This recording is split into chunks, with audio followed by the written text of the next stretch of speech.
Today I want to talk a little bit about what a woman can do to bring back the spark, the attraction, if it is starting to fade with a man she's dating or in a relationship or a marriage with. So the number one thing that I recommend a woman do when she notices that a guy is starting to disconnect and withdraw is create space. What does create space mean, right? That can mean so many different things. It means the concrete things such as not initiating calling, texting, planning of dates, anything where she's moving it forward. But there's also the more subtle things underneath creating space. And that means learning to bring the focus back to us and looking at what's underneath the action. One thing that often comes up is, let's say you're at dinner with your date or a partner, whoever it may be, your husband, boyfriend, and he just seems withdrawn, cold, disconnected. Often what a woman will want to do is she will want to physically kind of lean in forward and fill that space. She'll want to start prompting him with questions. How was your day? And he'll say, good. She'll go to the next question. She starts leading the conversation. She starts asking him questions in an attempt to find that connection and get him to engage. This will never work with a masculine energy man. It will fall flat, and he will feel like information is trying to be pulled out of him, and he will withdraw even more. He may answer the questions, but it's not going to feel good for him or for her because he doesn't feel free to give. He doesn't feel that it doesn't come with a sense of expectation or obligation within it. It can almost feel, and I know this sounds harsh, but it can almost feel maternal.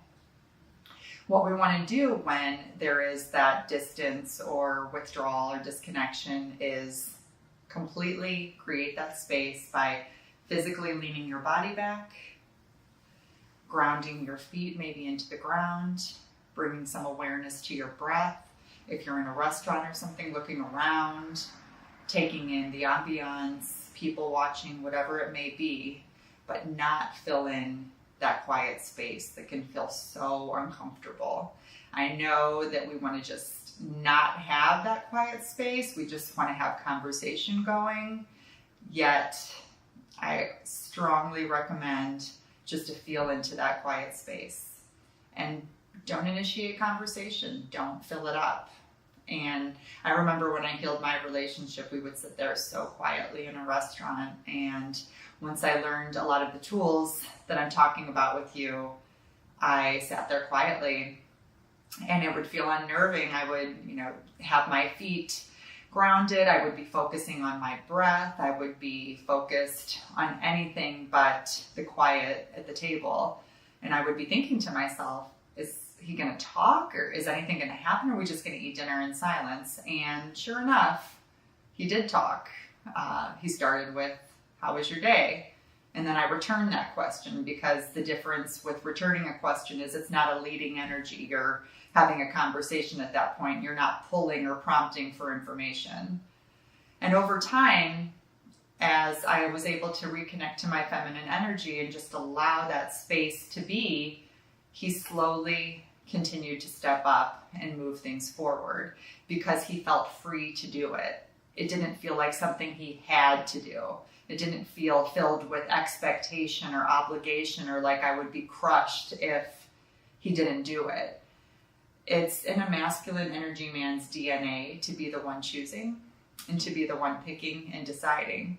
So as we learn to let go and surrender to the fear, the insecurity, the scarcity mindset, the lack, all of those things that are low vibration, energies, we learn to then take action from a different space. As we learn to breathe through and work through the negative emotions, what emerges is a lightness, an inner strength, an inner confidence that we then can take action from and share with from a man. So it lands very differently. He can feel that. He knows that it's coming from a place of security within herself and that she doesn't need anything from him to be okay. This is what changes everything, because once a woman is able to learn how to be happy on her own, the more he will want to contribute to that happiness. But he does not want to be the one responsible for that happiness. That shift in that mindset changes everything.